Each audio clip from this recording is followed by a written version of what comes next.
Hello and welcome, everyone. I'm Ashley Page, Vice President of Marketing and Public Affairs for IGA. Thank you for joining us today for this special edition webinar. We have IGA CEO John Ross with us, and we'll be diving into a topic that's top of mind for independent retailers across the country: the growing impact of tariffs on local grocery stores and, of course, ultimately on the customers who depend upon them. John, it's been a hectic year for those of us who are trying to keep tabs on what's happening in government. With seemingly daily changes, I think there's a need to go back to the basics and get a better understanding of what tariffs really are. So please explain to us how tariffs actually work, and more importantly, how they might impact the food industry. Well, you're right. It is changing all the time, and there's a lot of misinformation out there. Tariffs aren't new. We've had tariffs in this country and in Europe and across the world for a long time. It's essentially an incremental fee that a country charges for imports. So if you're importing pasta sauce from Italy, and that pasta sauce normally costs $1, and there's a 20% tariff, then 20% of that has to be collected and sent to the federal government. And that fee gets charged to the importer, for the person who brought that product in the first place. So it's not the country that made it, it's not the manufacturer that pays the tariff, it's the importer that pays the tariff, or the distributor. And then that importer has a decision: are they going to pass that on to their customers? Are they going to eat some of that? How much actually gets passed on and through the value chain? There's a lot of factors that work there, but at the core, the simplest way is just an incremental fee charged to the importer at the moment that the product came in. So I've heard you say before, this isn't politics, it's mathematics. What do you mean by that specifically? This webinar today is not about politics. It's not about conservatives or liberals or any of that.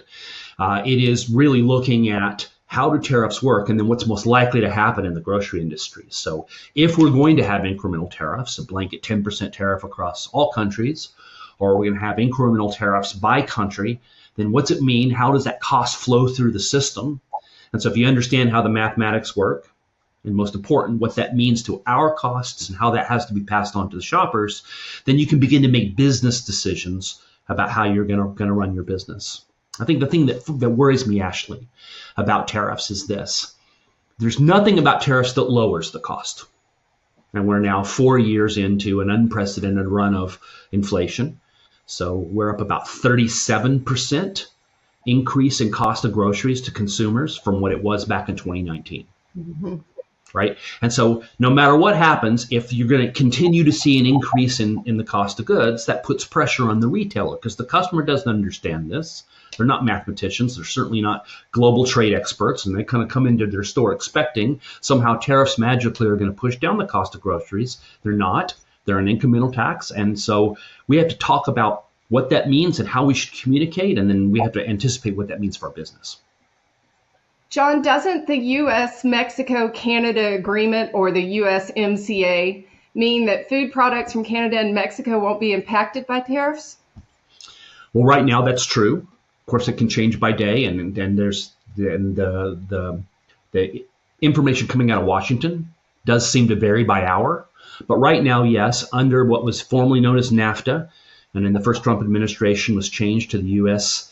Mexico and Canadian basically trade agreement, it provides for no tariffs. It was an open borders model between the two countries. Now, we've since put on incremental tariffs in certain areas like automotive and on aluminum, and that gets into cost of goods, and you can get real complicated on this. So yes, the cost of avocados coming from Mexico or from cherry tomatoes coming down from Canada right now aren't subject to tariffs, but raw materials are. So things like the materials that go into fertilizer, which then gets into the cost of goods of products grown in the United States, or the aluminum that goes into cans that end up on our shelves, right? And there's short-term effects, there's medium and long range effects, and that's what makes this so tricky to understand and often to explain to consumers. Okay, that makes sense. IGA has stores in China. Let's talk about the impact on the rest of the world. What's the mood among our China retailers right now?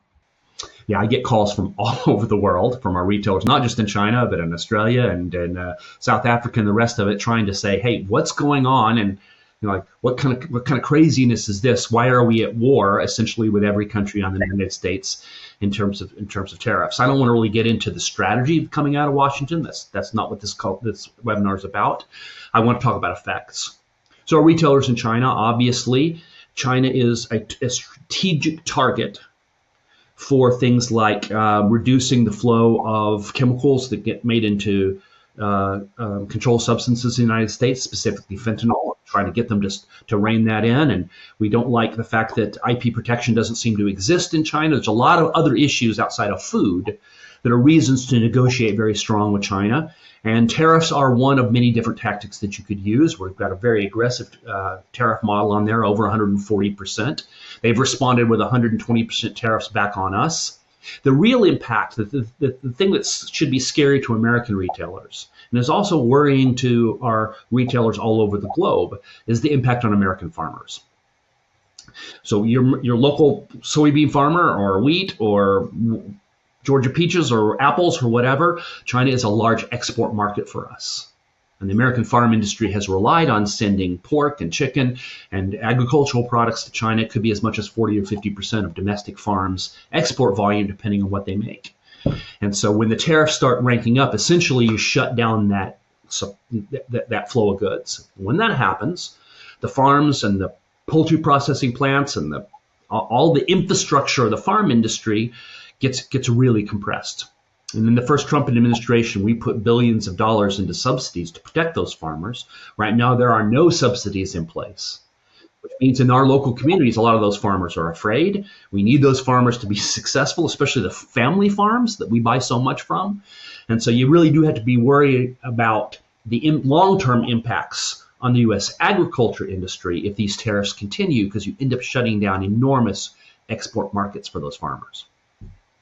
So with so many obviously negative impacts on farmers, on grocery prices, are tariffs ever a good idea? They are one of many tactics that you could use to put pressure on a foreign government, and they're a completely legitimate target, right? So let's take IP protection. So you don't like the fact that Chinese manufacturers will rip off U.S. Protected IP. And then they'll just copy the product and send it back into the marketplace, often under much, much lower quality standards. Our own Chinese retailers hate this about their own country. They would love it if there was more IP protection. They don't want to sell low quality products under a fake label in their stores either. And so using tariffs as a weapon, as one of many different kinds of weapons in order to try to get another government to do what you want, is a completely legitimate tactic. You do have to ask, though, if we're going to go down this path with it, if that's important to us, then what are the short and the long range implications for our stores? So let's go through that really quick. Yeah. Right, so in the short run, right now, anything that's a seasonal product in our store, so the Halloween decorations or, all the pool floaties and stuff that you have for summer, or the Valentine bunny and things that you bring in, all that kind of stuff, often heavily dependent upon exports from China. Or things like bowls and mixing devices, and the clip strips for potato chips, all the kind of accessory stuff that's clip stripped in our store. All of that, expect to see 100% or more cost increase almost immediately. And it's already happening. You can see it. And everything from toys to cooking utensils to supplements and a lot of other things. So that's the short-term impact. The medium-range impact, you expect to see in the next sets of orders, you're starting to see some cost rise on products coming from parts of South America. So mangoes and bananas and a lot of this. And whether it's 10% tariff or it's a 15% or 20% tariff, the wholesaler, the importers have to make a decision how much of that they may pass along to us retailers, how much will they eat. And so there's a lot of conversations going on there, but inevitably that's going to cause cost to rise. And then in the longer range, you have to look at the infrastructure for farming. So everything from the cost of the tractor to fertilizer to all kinds of other factors that go into the cost of goods of green beans that either we buy directly from a farm or end up in a can and end up on a shelf. And in the long term, all of those rising costs for agriculture go up, so will our cost of goods. And so I think you have to be looking at the year going, I'm probably okay right now. Very quickly, I'm starting to see selective products go up. And by the fall, or certainly in Q1 of next year, you can start to see a lot of price increases all the way across the store in a way that would certainly not feel good to the average consumer. Thanks for laying that out for our retailers. I think that is the clearest and most effective way to put it that I have heard up to this point. What would we ask our retailers to do to combat some of this?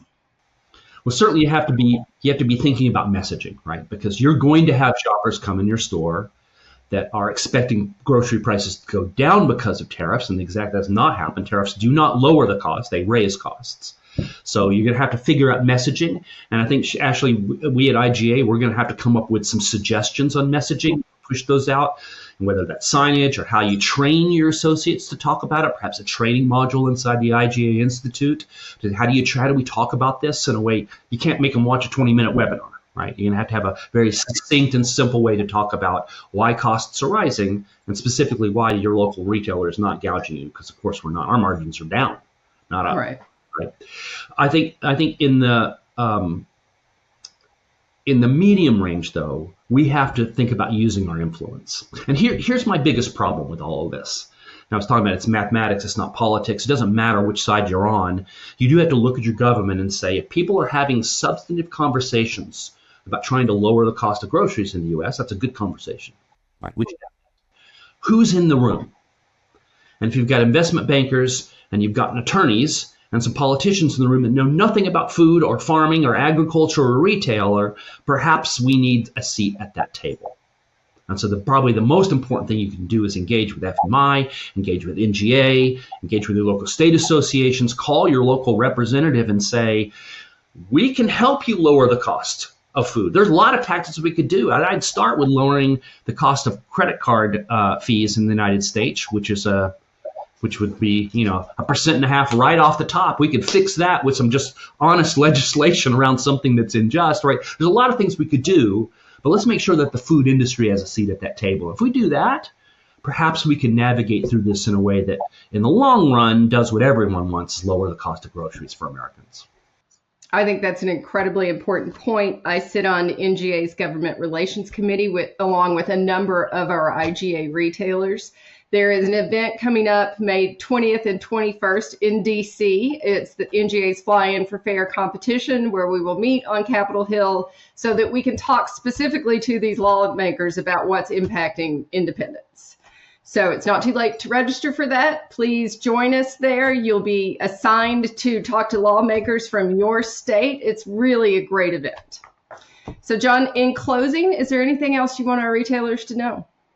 Well, I'll tell you, I'm worried. I'm worried about the long-term implications for family farmers. We need those family farmers to survive. Often they're a really critical part of our supply chain, and they don't make enough to supply Walmart or the big chains, which means we get access to that product in a way a lot of big retailers do, which is why our stores often have incredible produce or meat or fish or whatever, right? I'm worried about that. And I'm worried about the potential for channel shift, right? So if prices start going up, we don't have a lot of other categories to absorb those margin hits like a Walmart or a Target might.